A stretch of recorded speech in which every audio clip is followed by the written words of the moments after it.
देखिए, as an audience, as cinema entertainment lovers, हमको thrillers बहुत पसंद है। उसमें भी स्पाई थ्रिलर, उसमें भी इंडिया पाकिस्तान पे बेस्ड जब स्टोरी होती है तो अंदाजा लगा सकते हैं कि एंटरटेनमेंट कितना कमाल का होने वाला है। तैयार हो जाइए ऐसे ही कमाल के एक स्पाई थ्रिलर के लिए with the soon to release mission Majnu, जिसके बारे में बात करने के लिए we have today with us one of its co producers, Amar Butala. इनसे हम ढेर सारी बातें करेंगे, फिल्म के बारे में जानेंगे, लेकिन फर्स्ट थिंग्स फर्स्ट, अमर, बहुत बहुत स्वागत पंजाब केसरी नवोदय टाइम्स पे।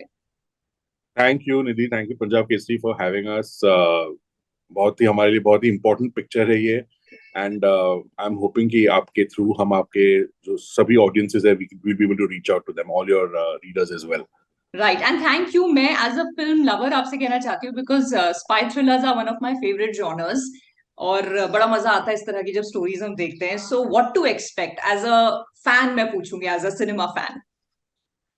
तो आई फील कि स्पाई जॉनर जो होता है वो भी दो टाइप के होते हैं। एक है जो आप जब 007 जेम्स बॉन्ड देखते हो, जब आप एक था टाइगर देखते हो for example, they are larger than life, big action pieces. And then there is what we are trying to do with Mission Majnu is while there is action, while there is drama, there's a personalization of the character. जो character है, जो अमन नाम का जो character है जिसे हम तारिक भी कहते हैं पिक्चर में, उसकी कहानी जो है वो बहुत रॉ एजेंट्स के जो रियलिटी से बेस्ड है। What their struggles are, what they need to do. The realities जब जब मिशन होता है तो बहुत ही क्वाइटली होता है। वो काफी दिनों तक वो लोग दूसरी कंट्री में they are quietly waiting for that mission to come. उनके वहाँ अटैचमेंट्स होते हैं, उनके वहाँ रिलेशनशिप्स होते हैं, वो जिनके साथ सब कुछ एक्चुअली शेयर करना चाहते हैं वो शेयर नहीं कर पाते because they don't even know their true identity. तो ये जो कहानी है वो ऐसे लोगों को it's almost a homage to them, because the truth is that we talk about soldiers, we know that they do so much for our country, but raw agents तो हमें उनके नाम भी नहीं पता होते। And they do the same thing, they sacrifice their lives for, and that's what happened on this mission as well. So the truth is that it's really important to tell these stories because we don't know enough of them. This is set in 1970s और एक ऐसा mission है जो आपने trailer तो देखा होगा, लेकिन उसमें जो अभी भी जो मेन प्लॉट है वो हम लोगों ने खोला नहीं है। वो आप पिक्चर जब देखोगे 20 तारीख को आपको पता लगेगा।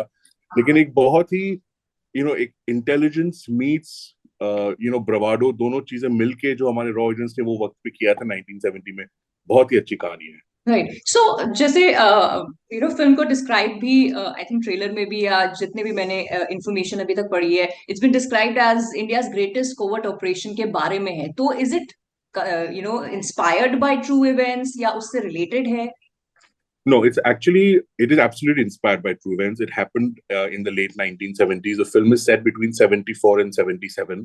तो बिल्कुल हुई थी, लेकिन because it's a covert operation, there's only so much you know about it, right? Because these are all classified operations. तो हमें बहुत कम चीजें, कम इंफॉर्मेशन मिलता है। हम बहुत रिसर्च करके, हमारे राइटर्स ने बहुत मेहनत की है और उसको हमने एक फिल्म में कोलेट किया है। तो उसमें obviously there will be certain amount of fictionalisation होता ही है, जैसे हर ट्रू लाइफ इंसिडेंट में करना पड़ता है।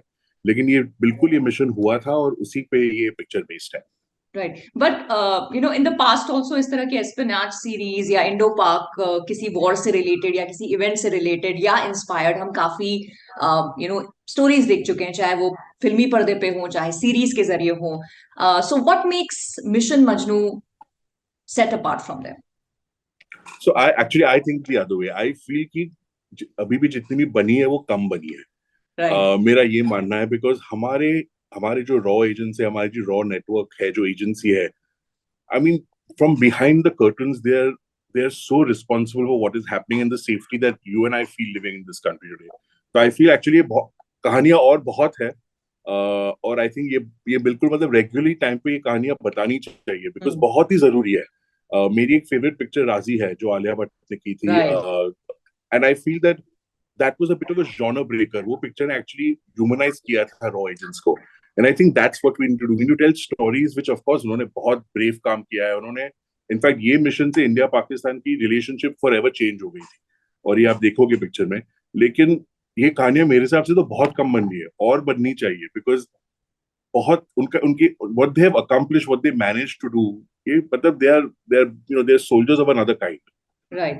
So, is there also a backstory to the characters? उनका भी backstory भी है, or is it just related to, the defense forces or the raw agents? No no no no actually I think mission Majnu में 3 कहानियां हैं, मतलब अच्छा. 3 tracks हैं.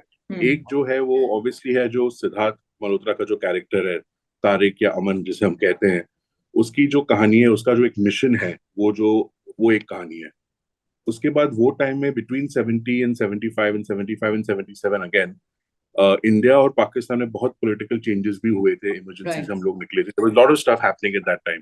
वो बैकग्राउंड भी एक बैकग्राउंड है. और तीसरा जो रश्मिका और सिद्धार्थ का जो लव ट्रैक है, वो एक तीसरा ट्रैक है. So actually you get to know them more than just as raw agents. Siddharth's character, you will उनकी मैं बोल रहा हूँ, उनकी जो एक्चुअली जो कहानियां हैं, उनकी जिंदगी बहुत ही कॉम्प्लिकेटेड होती है. द रॉ एजेंट्स की जो मतलब सालों तक दे बिल्ड रिलेशनशिप्स, लेकिन आप सच नहीं बता सकते हो जिसके साथ आप हो. So I think actually it's a much more layered story. Right. And in terms of the casting, I've seen जो of course lead cast के अलावा भी जो actors हैं, supporting cast है, काफी अच्छी आपने लिए. So how did this whole ensemble happen? I think we were very lucky on this film, and I normally मैं पहले भी किसी से बात कर रहा था कि normally एक पिक्चर में जब प्रोड्यूसर कास्टिंग शुरू करता है तो एक एक्टर से शुरुआत होती है और पता नहीं कहाँ जाके वो रुकती है. But we were very lucky. We were blessed actually. Sid was our first choice. He's the first person I went to only जब एक कहानी थी, तब पूरी स्क्रिप्ट भी नहीं थी और उसको कहानी बहुत अच्छी लगी थी. रश्मिका भी तब actually this was supposed to be her first film, but because of the delays it's now her second film. लेकिन उसको भी हमने ऐसे ही फोन करके सिर्फ कहानी फोन पे सुनाई थी and she had loved it. And we got really lucky कि because the script I think worked for all the actors. एक अच्छा ensemble सिड और रश्मिका के आजू बाजू भी है. जैसे कि परमीत सेठी है, कुमुद मिश्रा है, शारिब हाशमी है. So we have a bunch of great solid actors around our main leads. Right. But जैसे कि आपने कहा 1970s का जो एरा है वो फिल्म में दिखाया गया है, सो उसको रिक्रिएट करना इन 2020s का एरा, वो कितना चैलेंजिंग रहा एज अ प्रोड्यूसर, क्योंकि वो सारी चीजें प्रॉप्स से लेके बैकड्रॉप से लेके कपड़ों से लेके must have been challenging. It is absolutely. और मतलब आई एम रियली थैंकफुल. हम हमारे जो HODs थे, हमारा जिसने आर्ट किया था, रीटा घोष करके, हमारे जो कॉस्ट्यूम डिजाइनर्स थे, हमारे जो DOP थे, बिकॉज उनका भी चैलेंज था कि ऐसे वक्त में VFX और रियल लोकेशंस पे जाके हमने इसको शूट किया है. तो it's all actually it's thanks to the team. They really made that possible. और एंड आई एम होपिंग जब आप देखोगे आपको लगेगा कि आप वो वक्त में you're back in the 1970s. Right. But as a producer, because your money is being invested in the film, and ये extra cost हो जाता है to kind of get those kind of props, because you can't go wrong with उस समय ऐसा था Oh, हम.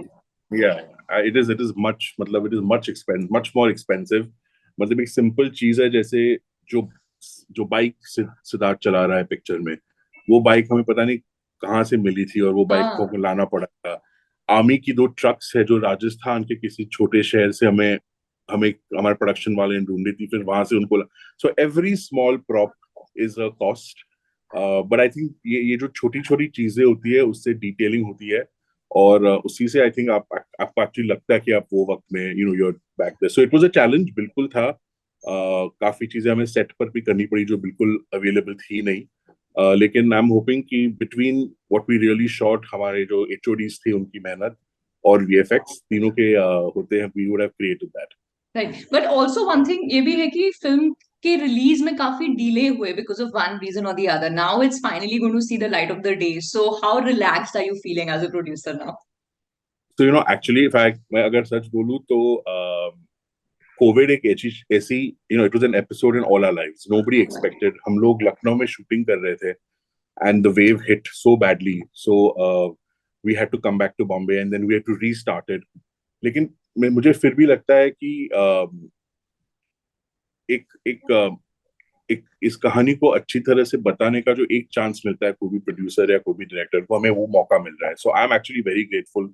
Delays तो हर पिक्चर, मतलब हमारी इंडस्ट्री में वही है कि हर चीज जो लास्ट ईयर आनी थी वो अभी आ रही है, and that's just the cycle. जो पिक्चरें पहले शुरू हुई है वो पहले आएंगी. लेकिन I am actually very grateful. Am I relaxed? No, I am not relaxed. I will be relaxed post the 20th because वो मतलब वो लास्ट मिनट तक चलता ही रहता है, whether it's marketing, whether it's the trailer, teaser, poster, गाने right. कटते हैं, तो all that happens. We have a very exciting song coming out now, जो आपने शायद ट्रेलर में सुना था, वो सोनू निगम का गाना है, तो उसी का काम चल रहा है अभी। सो काम चलता रहता है actually. Till the 20th will be working.